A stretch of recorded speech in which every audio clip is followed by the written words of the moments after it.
50% of the time that people go to purchase something in your app, they could abandon the transaction. Now, this means you have an opportunity to show them that same product that they were interested in at a discounted rate. And we call that at Superwall a transaction abandoned paywall.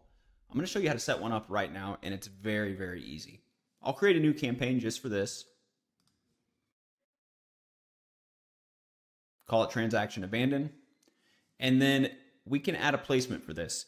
The best part about it is that this is tracked by Superwall already. So you don't need to make this yourself. This is called a standard placement, meaning we take care of all of it for you. I'll go ahead and attach a paywall to this.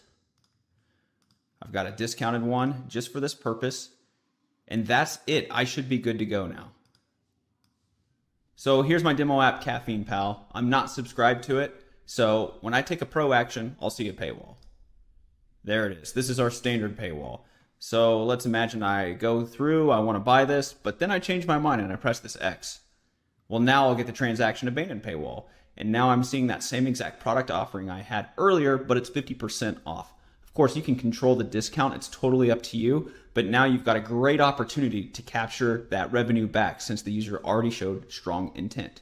Now, if you're worried about losing any revenue using this technique, just test it. You can put this paywall behind a holdout so only a certain amount of people show it and more. We make it all really easy with Superwall. So give it a try today.